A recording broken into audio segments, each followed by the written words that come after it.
Let's talk a little bit about Rainbow Zen, your newest film. The premise on this is it just goes so deep. It's layered in I think every emotion a human being can have. I mean, especially when it comes to children or children that aren't being the best children you think they can be, and then for what reasons. And I thought it was creative that you never saw the child. You hear him at the end, but you never saw him, and I just thought that was super creative. I liked that aspect of it. Well, there's a certain kind of, how can I put this? It's almost like Jaws, where you don't really see the shark until you really absolutely have to. And yet, all the dialogue, all the focus is on this child, which really makes it such a pivotal character. I know that they didn't even have to cast. Yeah. Um, Pivotal character that they don't have to pay to play. exactly. Right. But tell me a little bit about your character. Nat, I play the associate of the character that Janelle plays, and um, she's like her best friend. She's there for her throughout the years and sees the struggle and advises her to live her life. And I call it the best friend character. You offer insight and advice, a perspective to this character that she doesn't have. Yeah, I kind of do that everywhere, actually. Seems my lot in life. You have an amazing cast in this as well, such great actresses, and And Ed was in there. That was the second movie Ed and I were in, or maybe there was one before that. I don't think so. Ed you know, Asner. and when it comes to Ed Asner, most people think of him as a comedic actor, but he started, doing westerns and drama early on. He's out of the stage in New He's York. kind of done everything. The thing is, when you make it big and become well known for a particular part, everybody sort of assumes that's who you are, which is of course silly. But I don't, I mean, I did a lot of drama in my career, but I have to say I do prefer comedy much better. It's just more fun, and it's tougher. It's not easy to be funny, to Well, be really funny. well, there are certain rhythms to comedy that you don't know if anything landed until the movie opens. I mean, stage comedy, you get that audience reaction right away, but in film, it takes sometimes years before you know If you hit it. if you Yeah. hit it. Do you have a favorite comedy? The one that, well, I have many comedies that I love. The favorite one I ever got to do was Fatal Instinct with Carl Reiner. And that was a super fun time. And I felt I got to um, do things that oh God, I still don't know how this, I have a new computer and I'm always trying to figure it has all these things that, anyhow, I Don't digress. worry. Yeah, Fatal Instinct. I felt like I had a chance to be really funny in that, and I felt I had great support in Carl Reiner, and I had great actors around me. And Carl was a magnificent, crazy genius, and just about everything he did was from his heart, because he loved to laugh. he was very authentic. That was something about Carl that I wish more people had the courage to sort of bring about, because being around an authentic person is it gives you confidence. You're not having to wonder what's happening or what people are thinking. With Carl, you always had really clear direction and really a kind point of view. You didn't think he was playing you. He's just a really nice guy. Yeah, and most people that have worked with him have said he wasn't manipulative at all. He was just a great, he understood the actor, and he got the most out of every actor he ever worked with. And he starts out well with the right material. I mean, I don't think it would be as easy to be great when you're, dragging along a script you don't care about. Like he picked material that he thought he could win with. And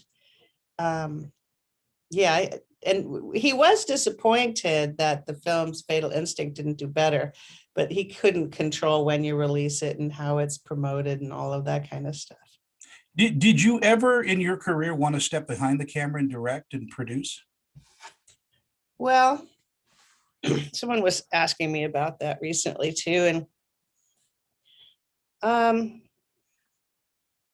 I I guess the best answer to that is it would have been nice to have that skill set, but you have to really want it. Mm. You know, I mean, Sandra Bullock's a great producer, or, you know, Eva Longoria, or various people, because they have that energy for it. But there's a part of me that just doesn't, you know, just doesn't. I mean, because it takes too much work, and it's, you know, to be really good at it, you have to kind of be consumed by it. And I just, yeah, that I'm too busy living a personal life to do that. And I suppose, I think everyone that I've worked with tends to often say, you should direct, you should produce, because I'm always behind the scenes going, whoa, whoa, whoa, whoa, whoa, wait, you know, let's think about this for a second. You know, like, we have how much time to do this? We want to do this. Let's put this over here, and let's get the most for our bang for our buck here. Let's not, you know, miss the most feasible way to do this. You know, let's cook. And they're like, huh? So I do get asked. I do have people that call me a lot for advice, and I am a good person for that. But the idea of working that hard, no, I don't think so. It's too much work. And if I felt passionate about something, like I would produce this play that I've read that I wanted to do, and I took it around to people in London, and I almost got it produced, and then the COVID happened last March. We were going to go to London to do this play that I found the director, I found the money for. We were going to go to London, and then COVID happened and just scuttled the whole thing. And that I can work hard for. You know, like, it's easy to work hard for things that you feel enthusiastic about. But if you lack enthusiasm for a particular project, why do it? You know, I can help other people, but it's not on my shoulders. You know, I don't want it to be on my shoulders. Do you think nowadays, though, I mean, in this current life that we have, women are being more and more groomed for, directing and producing than in the. Not only groomed, they've got a stronghold already. Yeah. Yeah, I mean, it's amazing because back in the day it was Penny Marshall, Nora Ephron, people like that, and Both of whom I knew. I did a movie with Penny, and I did a movie with Nora, although I was cut from that movie. I did a movie with Nora, Woody Allen, I think it's Crimes and Misdemeanors, and I got cut from it. And Woody sent me a letter saying, it wasn't you, I was trying something, and, didn't work. And I was like, okay. And then he put me in another movie with called Alice, where I didn't get cut. So that was good. yeah, But Nora was in there. We were having lunch, and Nora was like, wah, wah, wah, wah, like complaining about the fact that there weren't any women directors. And she did go on to, fight through that. But you have to be a fighter, yeah. And I'm not really that kind of I know people think I am, when that don't know me, but I'm more of a lover than a fighter. Well, you have kind of that, when you're on camera, people believe the character that you play and not who you really are. And so that again is misleading. yeah. I mean, we could talk about, Rachel and the iconic thing, but when I look at your career, I just love you in Cowgirls Get the Blues and things like that, because it's Oh such goodness, remember that. and what a cast you had. I mean, that was just an amazing cast. Crispin was fun. What a strange guy he was. And Yeah. Uma, I like Uma very much too. I like Crispin. He got scuttled his career. He pissed off. Oh Spielberg. God. Who did he piss off? I thought he's pissed off. Didn't he piss off Spielberg I think he or did. Back to the Future? Yeah, I think that's what it was. And you don't piss. I mean, I've pissed off Steven, and you just don't piss off Steven because he's resentful. He's got a vengeance problem. There's an ego involved. I mean, I think who Bill Hurt after he won the Oscar for the Spider Lady one. Mhm. Which one was that? The Curse of the Spider Woman. That's right. And he Kiss. won Kiss of the Kiss. Spider. Yeah, the Kiss. And he won that, and Spielberg wanted him to do Jurassic Park, and he didn't want to do it. And apparently paid quite a price for turning him down, in the sense that word travels fast. So Yeah. in circles of Hollywood. But I'm sure that's happened to you with you turning down certain roles or certain roles being offered that weren't quite legitimate. I don't think that's happened that much in my career. My career was troubled by telling by sexual harassment and not putting up with it, basically. When someone said, the Me Too movement came out, I was like, I invented the Me Too movement. What are you talking about? Like, I was there. Well, I mean, I guess Betty Davis in a way, but there have been people all along who paid a price when they didn't, behave as they were expected to. Well, because again, it was really this weird kind of boys club back in the day. But you know what? Now it's a girls' club. Yeah. I mean, the problem is that you think you're gonna, women are not gonna take the club out of it. It's just gonna become their club, Yeah. and that's the problem. Is it's like government and politics and everything else. It's like power corrupts. It just, the wipe the whole system out, and everybody's going to be just fine. Because most people, when you leave them alone, they're fine. They're just fine. It's when you reach in and try to control their life. I mean, I don't know whose idea it was to shut down all the businesses across the country because of a pandemic. The choice should have been left. Hey, you can take the risk and keep your business open, but there's a pandemic going on. Most people would have said, I'll take the risk because I want to keep my business open, Yeah. but they weren't given a choice. So, that gets very tiresome for a population over a long period of time. We seem to live in a knee-jerk society. Yeah. Where, Well, something happens and we anyway. just react. Half of the society is knee-jerk. True. Every so often my knees jerk and I have no control over it. I want to mention just a couple of things. No Way Out is just still an amazing movie. I love that film, and I think you and Kevin Costner it was such a charismatic pairing. It did well at the time. Yeah, I enjoyed that film. It sort of, I like, the only other movie that I think I liked as much that had that good chemistry was Silver Linings Playbook. I love the relationship between Jennifer Lawrence and Bradley Cooper. I just think it's fabulous. It's very engaging. Magnetic. Yeah. You just see, oh, okay. And the fact that she wants to do this dancing thing, and she's got this little studio. I thought it was very cute. I like that film a lot. You're a busy actress, though. I mean, you really Really haven't busy. stalled at all. Not really, no. But I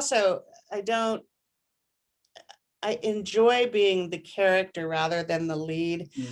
At the time, I enjoyed being the lead. It's not that. It's a great job if you can get it. It really is. But everything's always on your shoulders when you go from start to finish. 3 months, you're there every day, and they're very long hours and big commitment. And I'm a good soldier in the field. I take care of the people that I'm working with. I make sure we understand each other. I love those relationships. But I love more my freedom. I have to say, I do. I'll do some show, and then I'm only working, how many weeks or a couple days or here or whatever. But I mostly have my freedom, and I love it. I love not having that kind of responsibility all the time. Well, when you're not being America's favorite actress, I mean, what do you do for hobbies? You cook? Do you? I'm a tap dancer. That's right. Yes. Yeah, and it's been a dreadful year because the classes shut down in New York. I mean, I was going to class in New York, regularly. I lived on 47th and 10th, and I would go down to the gym. I would go over to the dance class. I'd go up to the DGA screening room because I'm in the DGA also. And, you know, it was fabulous. And then we had all these restaurants that we could go to. And one of my absolute favorite things is going to restaurants. It's just the funnest, greatest thing. And you can go to a new one or you can go Me to, I too. know, Yeah. I love them. Love restaurants, And especially in New York. I know. And oh, it was so sad. I used to go to this restaurant on 52nd Street. I think it was called Mont Blanc 52. And Yes, Maria was, I know that restaurant. I know, well, she closed it.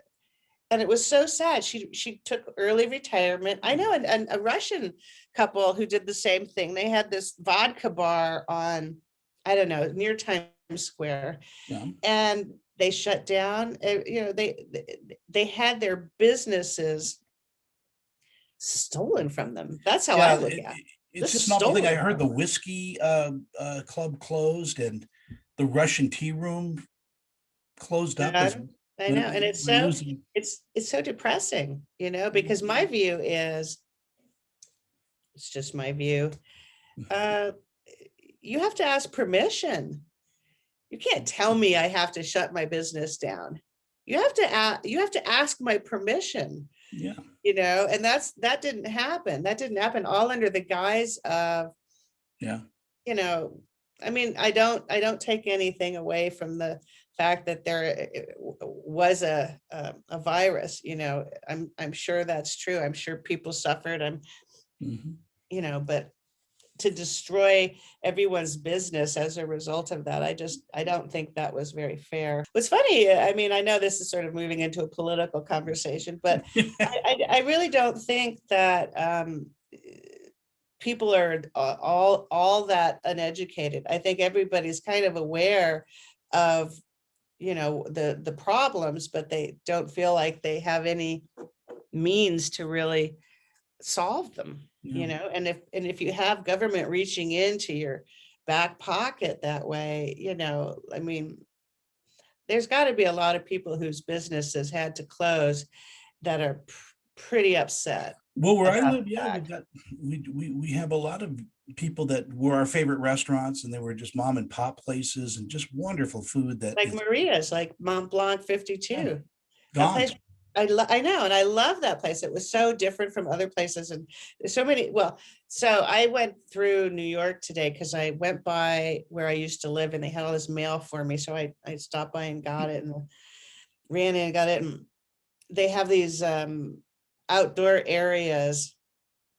Mm. To think that you could stop disease by moving it outdoor into a shanty, you know, into like a little makeshift shanty, like in, or you can walk in the restaurant with your mask, but once you sit down, there's no disease at 3 feet as opposed to 5 feet, you know, like it's so dumb, and it's so obviously dumb, and that people are forced to abide by it is just, well, I think a lot of people's confidence in the government is suffering at this point. Yeah, it's all shaken. When I was young, there was a book I read called Confederacy of Dunces, Oh my and goodness. we're living it.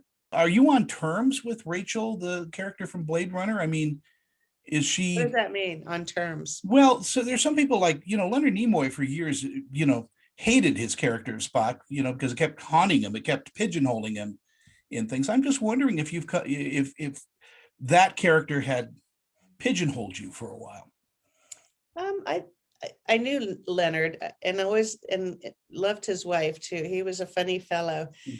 You know, at the end of the day, Leonard was quite proud of his work there, you know, but when you're in the midst of your career, I could see why he would actually feel that way. That wasn't the case for me because I always ended up doing lots of different stuff, and people like, oh, you were in that too? Oh yeah, you were in that too. That's right. I said, yeah, I was in Stripes, I was at Ace Ventura, I was at Wall Street, I was at, you know, like a really long list of shows that people kind of Yeah. remember after they're reminded. But I think that's the look of someone who has some versatility, because they like go, oh yeah, you know. I other than being harassed by, neurotic actors or people that you didn't comply with, or, Yeah, it's true. that kind of story. Other than that, which is a pain in the butt for anybody, no matter whether you're an actress or a politician or, whoever you are, being A harassed, dentist. being targeted and harassed is a bummer. Yeah. But to tell you the truth, I feel like I've been really lucky. I'm still here. I've made, I was the primary wage earner in my family. I brought up a family. I kept us together. I dealt with difficult circumstances the best that I could. Mm. And I feel blessed, and I feel grateful, and I feel lucky. I don't feel like, when I would bitch and moan, because I bitched and moaned and said, was like, that's not fair. Everything I said was true. It's just that nobody wanted to hear it. They were like, yeah, be quiet, and Yeah. they didn't want to hear it. So, you do the best you can under And the after 10 or 15 years, somebody goes, hey, wait, she was right. He was right. Now that's what's happening now, because I'm getting a lot more offers now. And I just turned down one offer to play this character that was a very ugly character. And Mm. I don't, I turned it down because it's like, I know I could do it well, but it's like playing a character in Schindler's List as a German, like you don't feel good all day long. You just feel like, oh, this is awful. I feel awful. I'm getting meaner, you know. So, and then I played in a pilot. I was a police officer in a pilot that's, I think, I forget the title, or I don't think they have their title actually yet, but I think it's not going to be on Netflix, or it might be. It's Well, going you to do have a wonderful history of playing tough women, in times where, name one. oh my God, well, your character in No Way Out is a tough woman. She I always doesn't. saw her as pretty gentle, but Well, no, but she's standing I up. thought my character in Ace Ventura was tough. She was tough. But they She was stand up to adversity in a way. I mean, you don't have to be, Sigourney Weaver shooting aliens. You can you can be tough in other a bit ways. fun. Self-aware is a Yeah, toughness. yeah. But anyway, it's such a pleasure to sit and chat with you and get to know you. I've talked to a lot of people over the 50 years of doing this.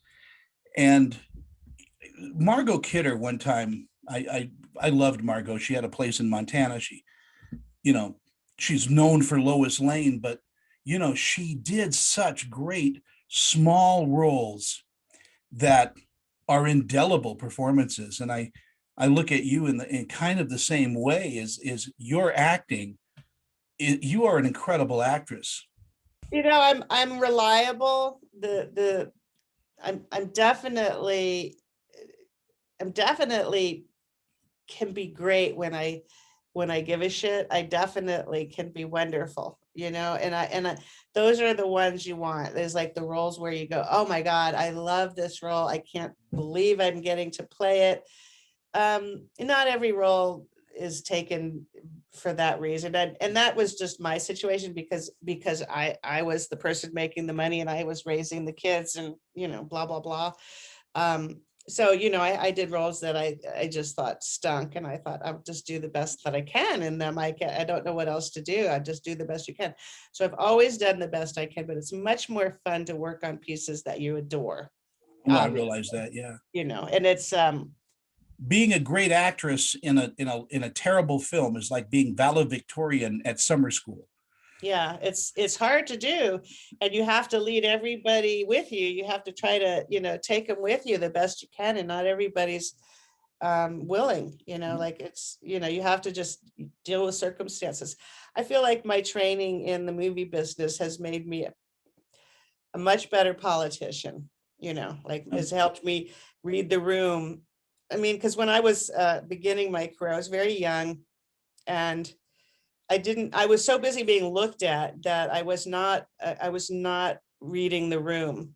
I was just overwhelmed with being looked at and being pointed at and being noticed. And reading the room as a skill has has come much more easily to me now, because I can walk onto the set and read the room and go, oh, I'm the only person here who knows what they're doing. Oh my God, I better, and also one of the rules is don't try to help anybody unless they ask you. Exactly. Yeah, don't bother. They won't hear it anyway, and it won't help. So, if they understand that you can help, they'll ask you. And reading the room is a great superpower to have, believe me. It is. Again, Sean, thank you so much for your time. I really do appreciate it. And Anytime. I adore you. What can I say? I adore you. Let's Oh, I come to appreciate Salt Lake, that. bring your family, come to Salt Lake, and I'll You're in take you out. Salt Lake City? Yeah. I've been to Salt Lake City. I had a friend there. I have one friend there now, Craig Nelson, and another friend unfortunately died. Not a good death either. I was very sad about that. He sold flour to all the Whole Foods Oh, wow. flour things. His name was Kent Perry, but he's gone now. But I went up to Salt Lake. I thought Salt Lake was a nice town. So There's a I moved from bakery. LA to be here. Yeah. Yeah. Do you live in downtown or near downtown? I live in a little bedroom community called Sandy, Utah, Okay. Mhm. which is There's a about, bakery downtown. Charlie Perry, I think is his name. That's his son. He runs a bakery that's sort of right along. Have they built the Arts Entertainment Center down there yet? yeah, they've kind of got it going, but COVID Mhm. slowed a lot of stuff down, and all. But we have a very active theater and film community out here, which I love. I liked Salt Lake a lot, and so the bakery of my friend's who's dead's son runs and owns this bakery, and it's like to the left of, like, right next door to where that new arts complex is going in. Yeah, So we have some incredible restaurants here. Like I said, bring yeah. your family. We'll go out. My treat. And again, thank you so much for You're today. welcome. You take care. You too.